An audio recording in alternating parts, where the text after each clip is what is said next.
રાજ્યમાં ફરી એકવાર નાની ચૂકમાં મોટી દુર્ઘટના સર્જાઈ છે। નર્મદાના પ્રવાસન ધામ પોઈચા ખાતે મોટી જળહોનારત સર્જાઈ, જેમાં 8 લોકો ડૂબી ગયા, જેમાં એકને બચાવી લેવાયો અને 7 લોકોની શોધખોળ ચાલુ છે। ત્યારે ધૂળ ડમરીને વાત કરીએ તો અલગ અલગ જગ્યાઓ પર જે રીતે વરસાદ પણ વરસ્યો છે અને આવી પરિસ્થિતિમાં જે આખી ઘટના સામે આવી છે, આખરે શું છે આ ઘટના, જોઈએ આ ખાસ રિપોર્ટમાં।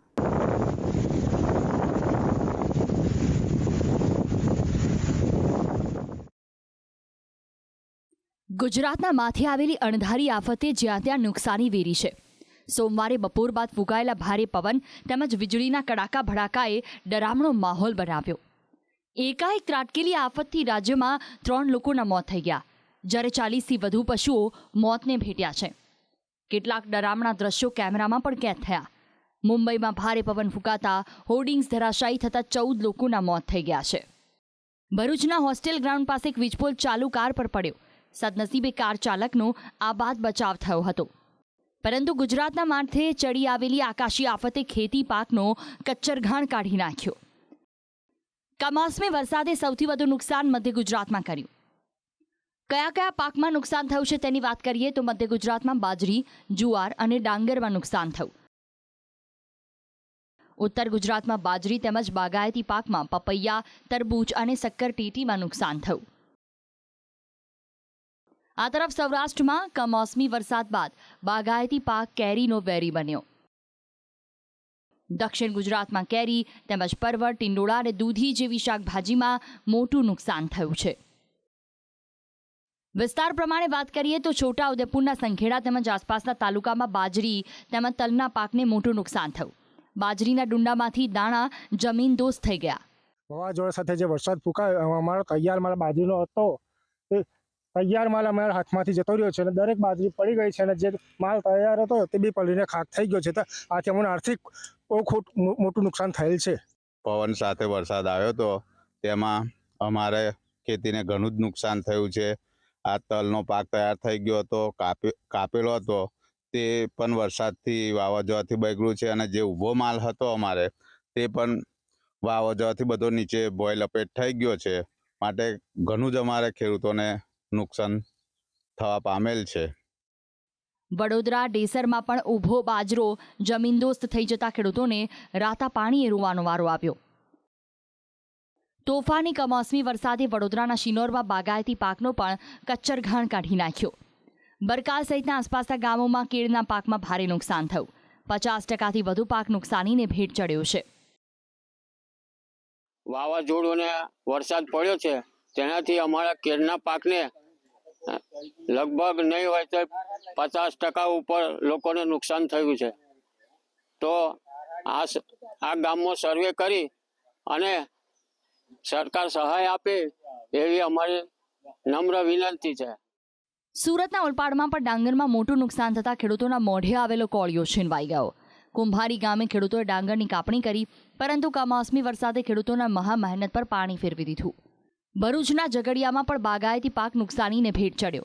ઝઘડિયામાં કેળ તેમજ પપૈયાના પાકમાં જબ્બર નુકસાની જોવા મળી રહી છે। ખેડૂતો કહી રહ્યા છે કેમ જાણે આ કુદરત જ અમારી વેરી બની છે। આ ઝઘડિયાની અંદર આ ખેડૂત અમે ગઈકાલ રાત્રે જે વાવાઝોડું આવ્યું એમાં ખેતરમાં જે દેખાઈ રહ્યું છે તેમાં બધા જ કેળા પડી ગયા। હવે અત્યારે મારી પાસે આ કાપીને કોઈ લઈ જઈ શકે તેમ નથી ને બગડી જાય એટલે ગાયોને ખવડાવીએ છીએ। અને એવી રીતના કે આપણે કેરીના ખેતરો, કેરી ઉપરથી કેરી જોડાઈ ગઈ છે।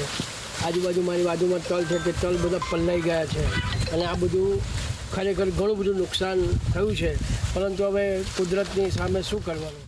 જંબુસરમાં પણ આંબા, ચીકુ, લીંબુ તેમજ જામફળના પાકને મોટું નુકસાન થયું।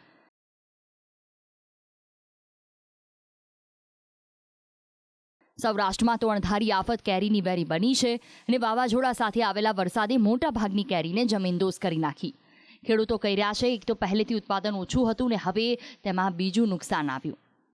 ગઈકાલે રાતના જે વાવાઝોડું થયું એમાં અમને બહુ નુકસાન થયું છે, કેમ કે કેરી બધી ખરી ગઈ છે। એક તો પહેલેથી જ આ વખતે કેરી સાવ ઓછી હતી, 60% 40% પાક માન હતો દર વર્ષ કરતાં, અને એમાં બી આ વખતે રાતના વાવાઝોડું આવ્યું એમાં હાવ કેરી ખરી ગઈ છે। એનાથી અમને બહુ નુકસાન થયું છે। આકાશી આફતે ખેતર અને બાગમાં નુકસાની વેર્યાની સાથે તૈયાર પાક પણ બરબાદ કર્યા. યાર્ડમાં પડેલી જણસ હોય કે ખેતરમાં ઉતારેલી જણસ, નુકસાનીના વાદળો વરસતા બધું ખેદાન મેદાન થઈ ગયું. સુરતના ઊભા પાકમાં નુકસાનીની સાથે ઉતારેલા પાકમાં પણ મોટું નુકસાન જોવા મળી રહ્યું છે. આ દ્રશ્યો તેની સાબિતી છે કે નુકસાનીના વરસાદે ખેડૂતોને કેવી રીતે બરબાદ કર્યા. સુરતના હાથીસા ગામે પણ 50 વીઘાથી વધુનો પાક વરસાદમાં ધોવાયો, જેને સૂકવવા ખેડૂતો મથામણ કરી રહ્યા છે. ખેડૂતોનું અનુમાન છે કે તેમને 50% જેટલો ફટકો પડશે. અને કમોસમી વરસાદના કારણે અમારા ડાંગરના પાકમાં ઘણું નુકસાન થયું છે. આ તમે જોઈ શકો છો તો અહીંયા પાક બધો ભીનાયેલો જોવા મળે છે. અહીં કેટલા ખેડૂતોનો પાક હતો સુકાવા મૂક્યો? આશરે 50 થી 70 વીઘા જેવું ભાતનું અહીંયા નાખેલું હતું. લગભગ અડધું ગામ કહે તો ચાલે અમારા અડધા પાક ગામ. નાખેલો હતો કાલે? હા, પાકમાં કેવું કે એને સુકાવા માટે મૂક્યો હતો તો પવન અચાનક આવતા અમે કંટ્રોલ કરી શક્યા ન હતા. એના કારણે અત્યારે ભારે નુકસાન જોવા મળે છે. અણધારી આફતે યાર્ડમાં પણ મોટું નુકસાન કર્યું. ગઈકાલે ભારે પવન અને આવેલા વરસાદે સાણંદ એપીએમસીમાં મોટી નુકસાની વેરી. યાર્ડમાં પડેલી ખેડૂતોની જણસને વેપારીઓનો માલ નુકસાનીને ભેટ ચડ્યો. ગઈકાલે જે કમોસમી વરસાદ આવવાથી અજમાની આવક વિપુલ હતી અને માલ બગડેલ છે. વરસાદ વધારે આવવાથી પાછળના ભાગમાં માલ ઓકળામાં પણ તણાઈ ગયેલ છે, જેથી બહુ નુકસાન છે ખેડૂતો અને વેપારી મિત્રોને. ચોમાસા પહેલા ત્રાટકેલા ચોમાસા જેવા વરસાદે ખેડૂતોને ભારે નુકસાન કર્યું છે. હાલ તો રાજ્યના ખેડૂતોને રાતા પાણીએ રોવાનો વારો આપ્યો, જેની સામે ખેડૂતો હવે સરકાર પાસે મદદની આશ રાખીને બેઠા છે. સરકારે પણ પ્રાથમિક નુકસાનીની વિગતો મેળવવાના આદેશ આપ્યા, પરંતુ 4 દિવસ વરસાદની આગાહી હોવાથી 17મી બાદ ફાઇનલ રિપોર્ટ મંગાવવામાં આવશે. સામે કોંગ્રેસે તાત્કાલિક સર્વેની માંગ કરી છે. જ્યાં જ્યાં ખેતીવાડીના પાકોને નુકસાન થયું હોય એનું સર્વેનું કામ ચાલુ કરવાની અમે સૂચના આપી દીધેલ છે. ઉપરાંત 17મી તારીખ સુધી હજી કમોસમી વરસાદના માવઠાની આગાહી હોવાથી આ ફાઇનલ રિપોર્ટ તો 17મી તારીખ પછી જ આપણને જાણવા મળે. આ રીતે અમારું ખાતું આ બાબતમાં ખૂબ જ સક્રિય છે. કૃષિ વિભાગ હજુ એમ કહી રહ્યું છે કે 4 દિવસની આગાહી છે, ત્યાર પછી અમે સર્વે કરાવીશું. પણ સરકાર પાસે આટલું મોટું તંત્ર હોય, હવે ચૂંટણી પ્રક્રિયાઓમાંથી પણ બધા ફ્રી થઈ ગયા છે, એટલા માટે તાત્કાલિક સરકારે જે નુકસાની થઈ છે એનું સર્વે કરાવવું જોઈએ અને તાત્કાલિક જે મૃતકો છે એને પણ સહાય ચૂકવવામાં આવે અને સાથે સાથે ખાલી સર્વે થઈને કાગળ પર ના રહે, પણ ચોક્કસ સમય મર્યાદાની અંદર જે પણ નુકસાની છે એનું ખેડૂતોને સર્વે કરીને વળતર ચૂકવવામાં આવે એવી અમે માગણી કરીએ છીએ. હાલ તો ખેડૂતોને થયેલું નુકસાન આંખે દેખાઈ આવે તેવું છે. ખેડૂતો જમીનદોસ્ત થયેલો પાક હોય કે પછી બાગાયતી પાકમાં થયેલું નુકસાન, પરંતુ સર્વેમાં તંત્રની આંખમાં કેટલું નુકસાન દેખાશે તે કહી શકાય તેમ નથી, ને જેટલું દેખાઈ આવશે તેનું વળતર પણ તાત્કાલિક મળે છે કે કેમ તે જોવું રહ્યું. બ્યુરો રિપોર્ટ, સંદેશ ન્યૂઝ. ગુજરાતમાં ભર ઉનાળે ચોમાસા માફક પડેલા વરસાદે સૌ કોઈને ચોંકાવી દીધા. દાયકાઓ બાદ ગુજરાતમાં મે માસમાં ચોમાસા જેવો વરસાદ ખાબક્યો, પણ આવું કેમ? જ્યાં આકરી ગરમીની હજી શરૂઆત થઈ હતી ત્યાં તો ચોમાસાની માફક વરસાદ કેમ? ત્યારે શું ચારી પાછળનું કારણ ને કેવો છે ચોમાસાનો વર્તારો, જોઈશું આ ખાસ રિપોર્ટમાં. મેમાં ગરમીનું નહીં, વરસાદનું એલર્ટ. આ વર્ષે ચોમાસું વહેલું આવે તેવી શક્યતા. સામાન્ય રીતે ગુજરાતમાં મે મહિનામાં વરસાદ પડતો નથી, પરંતુ હવે ચોમાસાની પેટર્ન બદલાતા મે માસમાં ચોમાસાની માફક વરસાદ ખાબકી રહ્યો છે. હાલમાં પડી રહેલો વરસાદ પ્રી મોન્સૂન એક્ટિવિટીના કારણે આવ્યો છે. ગુજરાતમાં ભર ઉનાળે આ પ્રકારનો વરસાદી માહોલ 2 પ્રકારના પવનોને કારણે સર્જાયો છે. ઉત્તર અને મધ્ય અરબી સમુદ્રમાં એન્ટી સાયક્લોનિક પરિસ્થિતિ સર્જાઈ હોવાથી ભેજવાળા પવનો એક વિસ્તારમાં ફૂંકાઈ રહ્યા છે. એ જ રીતે રાજસ્થાન અને ગુજરાતના સરહદી વિસ્તારો તરફથી ઉત્તર દિશામાંથી સૂકા પવનો ગુજરાતમાં પ્રવેશી રહ્યા છે. આ 2 પ્રકારના પવનો ભેગા થવાથી અને વાતાવરણમાં ગરમી હોવાથી ગુજરાતના અનેક વિસ્તારમાં વરસાદ પડી રહ્યો છે. જોકે હવામાન વિભાગે 16 તારીખ સુધી કમોસમી વરસાદની આગાહી કરી છે, જેમાં સૌરાષ્ટ્ર તેમજ દક્ષિણ ગુજરાતના કેટલાક વિસ્તારોમાં વરસાદ પડવાની શક્યતા છે. डे 3 के लिए जो गुजरात और सौराष्ट्र रीजन के लिए आइसोलेटेड प्लेसेस पे लाइट रेन होने का पूर्वानुमान दिया गया है। वो ज़िले हैं अमरेली, राजकोट, गिर सोमनाथ, दीव और गुजरात रीजन के लिए नवसार, वलसाड़ी, डांग, तापी, दादरा नगर हवेली और दमन है। और डे 4 की बात करेंगे जहाँ पे आइसोलेटेड प्लेसेस पे लाइट रेन होने का पूर्वानुमान दिया गया है। वो गुजरात रीजन के जो डिस्ट्रिक्ट है जहाँ पे लाइट रेन होगी वहाँ पे वो है नवसारी, डांग, वलसाड और दादरा नगर हवेली। સૌથી પહેલા નજર 15 મેની કરીશું કે 15 મેના દિવસે ક્યાં પડશે વરસાદ. તો 15 મેના દિવસે અમરેલી, રાજકોટ, ગીર સોમનાથ, નવસારી અને વલસાડમાં વરસાદ પડશે. તો 16 મેના રોજ નવસારી, ડાંગ અને વલસાડમાં વરસાદ વરસી શકે છે. જો કે વરસાદ અને પવન છતાં ગરમીમાં કોઈ ખાસ ઘટાડો જોવા નહીં મળે. 2 દિવસ તાપમાનમાં કોઈ ફેરફાર નહીં નોંધાય. ત્યારબાદ તાપમાનનો પારો ફરી એક વખત ઉચકાશે. और मैक्सिमम टेम्परेचर की बात करेंगे तो मैक्सिमम टेम्परेचर आने वाले 2 दिनों के लिए नोलार चेंज में रहेगा। उसके बाद 2 से 3 डिग्री सेल्सियस का gradual temperature maximum temperature rise होगा। મહત્વનું છે કે છેલ્લા કેટલાક વર્ષોથી ચોમાસાની પેટર્નમાં ફેરફાર થયેલો જોવા મળે છે.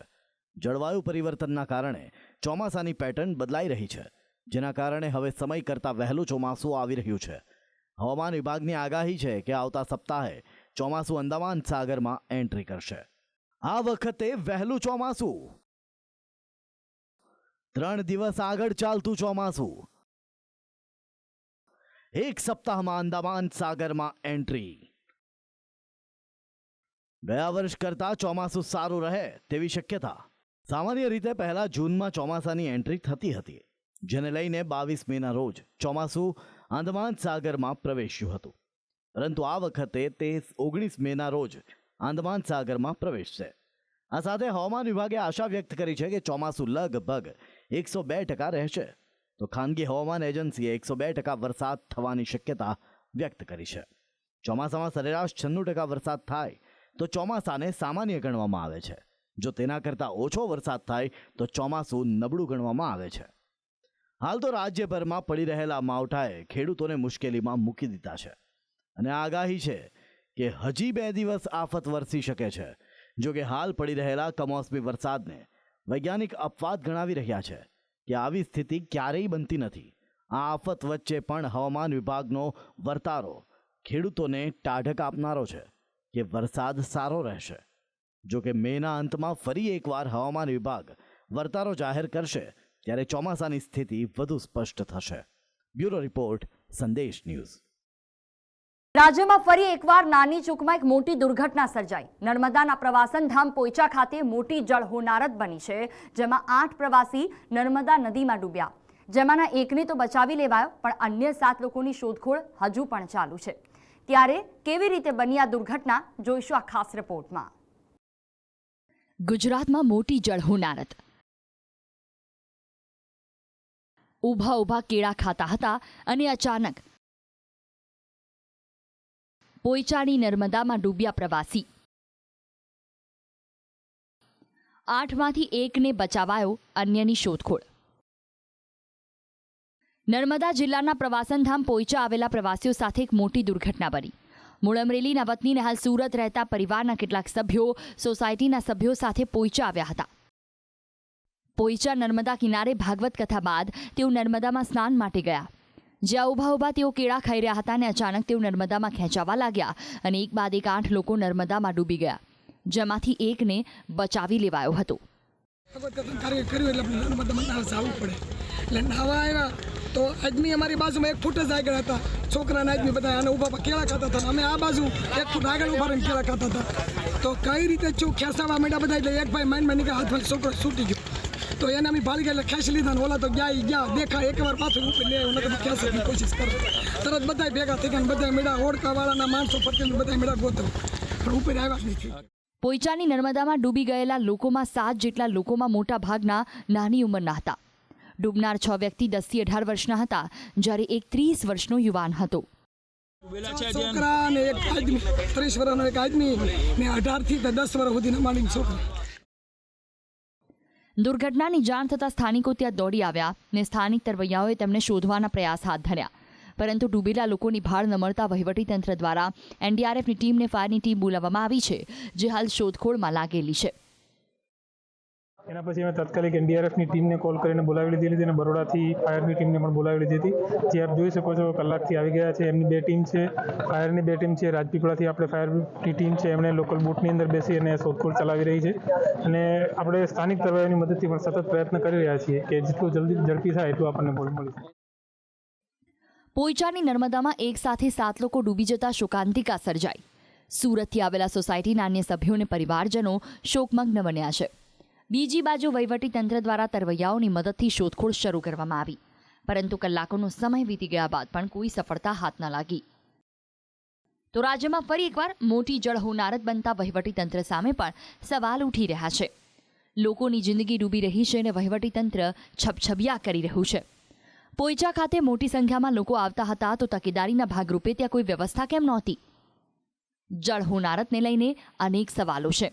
તંત્રની સાથે લોકોની પણ ચૂક છે, જે વગર સેફટીએ નર્મદામાં નહાવા ઉતર્યા. પરંતુ હાલ જેમ જેમ સમય વીતી રહ્યો છે, તેમ તેમ તેમના બચવાની આશા પણ ઓછી થતી જઈ રહી છે. બ્યુરો રિપોર્ટ, સંદેશ ન્યૂઝ.